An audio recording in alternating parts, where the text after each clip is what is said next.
Hi everyone, Bandanner here, I hope you're all doing well. So, another week and we get some more information about Broken Arrow. So this week with the Slitherine Tea Time event we got an interview with FLX. They mentioned that they might do something like that last week and it happened very quickly and very suddenly. I thought they might arrange something for like a month's time. However, basically what they did was they preempted a bunch of questions by asking on Discord, etc., and then they went through a list. And what I'm going to do here is literally go through that sort of list of answers that he gave without us having to have all the fluff around it. But if you want to, you can go and watch the Tea Time event over on the Slitherine YouTube channel. So one of the first things that was sort of joked about between them straight away was the fact that obviously they've had technical issues, so that's why things have got delayed. Obviously they talked about having the multiplayer beta back in July and then August, and it never happened because they've had issues. But now they're aiming for October still, late October. And that will be a multiplayer beta, and they'll be focusing on that being a stress test, as obviously they've been struggling with that side of things by the sounds of it, so they want to see how much punishment the servers and everything else can take. In essence, it sounds like they're really stressing out and pushing the Unity engine to do something that it maybe was never designed to do, and therefore they're having to do a lot of work to stabilize and optimize. And speaking of optimization, they say it's a very long process, but they've recently tested it in 4v4 multiplayer with one of the Slitherine producers, and they were playing on a laptop with a 1050, and apparently it was running pretty well. So that would have previously potentially been a slideshow situation back in the February demo that we got. So things have come a long way since then. They've worked very hard to optimize things. And I know there are a couple of you who have similar spec laptops who will be delighted by that news. Next up, Felix was asked about the UI, and he said they look at it in a few different ways. So they think about readability, which is the layout, etc. They think about information provided by the UI, which is tooltips, which have now been added, and more are going to be added as well. And then there's the aesthetic side of it, which are all the images and things like that to make things more noticeable. And obviously readability goes back into aesthetics a bit as well, because it has to be the right color and contrast so everything's understandable and readable. So that's undergone a lot of changes, I think, since the previous demo, and is still undergoing further changes by the sounds of it. Great news, though I think we already knew about it because they had mentioned it in a blog post before, is that there is now a line of sight tool in the game, which is really good.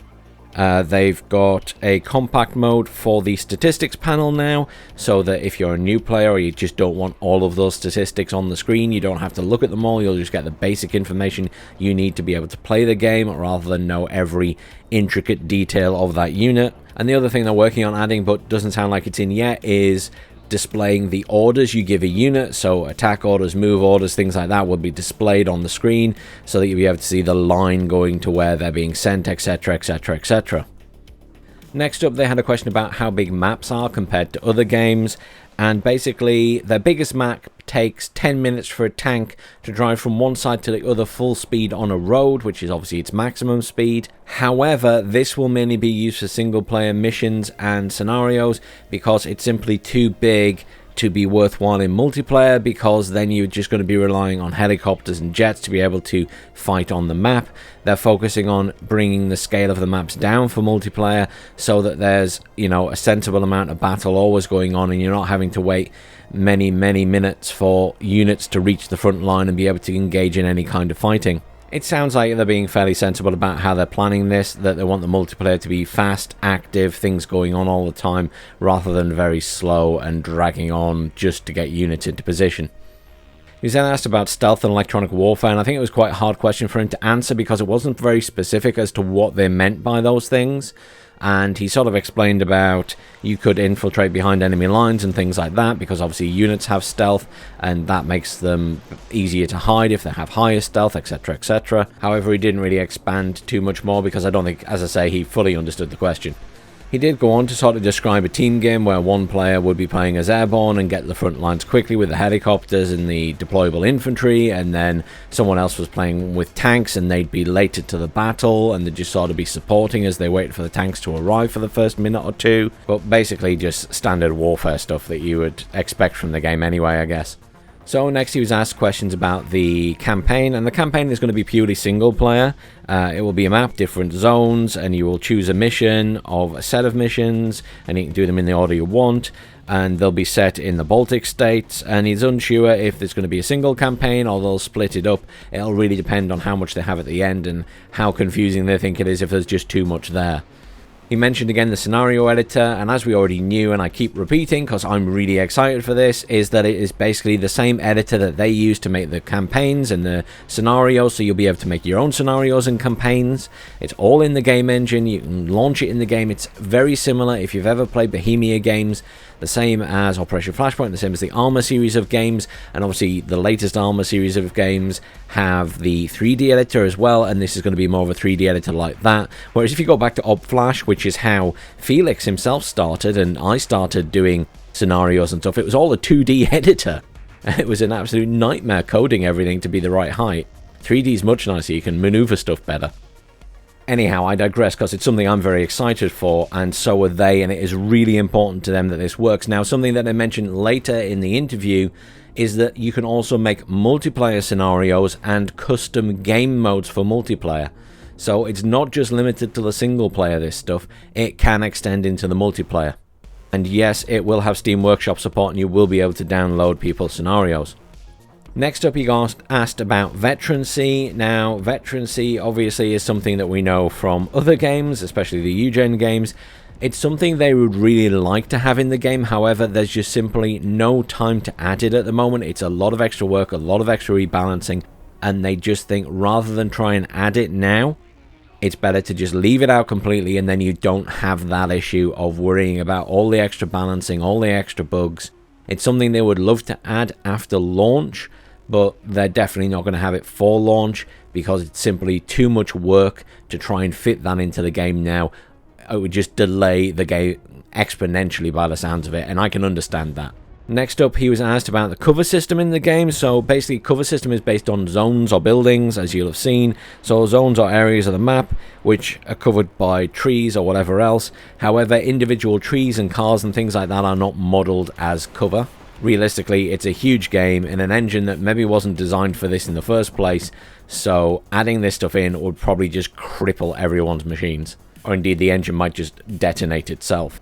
However, he did mention that there are proper ballistic trajectories in the game, and therefore, technically speaking, you can park a tank in front of some infantry and the tank will protect the infantry from the incoming bullets. So if you shoot at an infantry squad and there's a tank in the way, you're going to shoot the tank instead and the bullets are going to bounce off. Obviously, this does mean that there's proper ballistic trajectories, so you can have friendly fire, and therefore, if you get stuck in a crossfire, you can shoot your own guys. I realise that's probably not for everyone, but I really like that because it means you have to think about the positioning of your forces and where you're firing and not firing.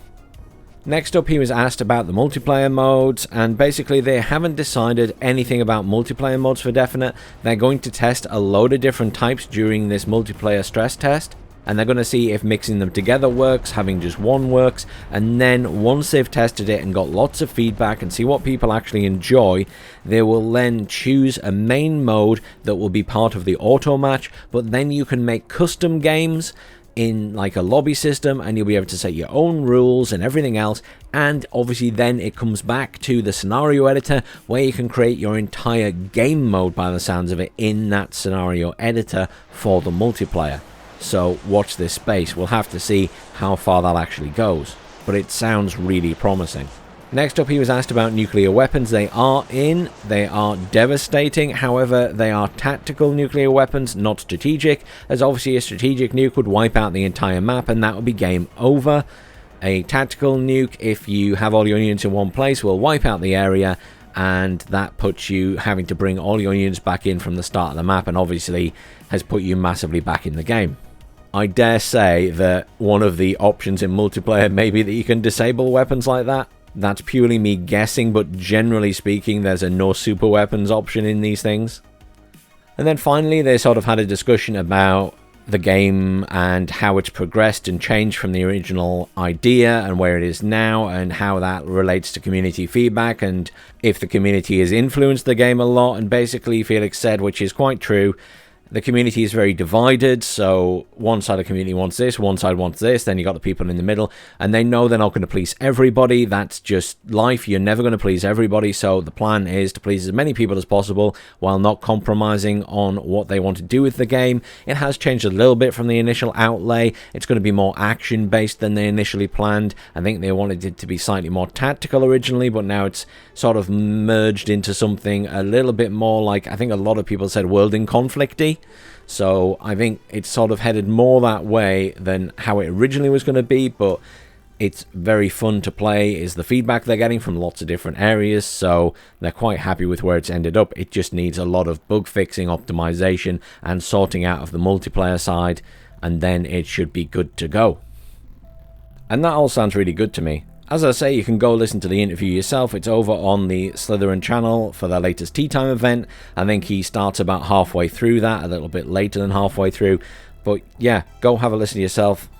Pretty much the same stuff you've heard here, but they talk about some things in a little more detail, whereas I've tried to keep it to the important points. Thanks for watching, everyone. Please do like, share, subscribe, stay tuned. We will have more on Broken Arrow when it becomes available, and hopefully we'll get to play lots of the beta when that comes along.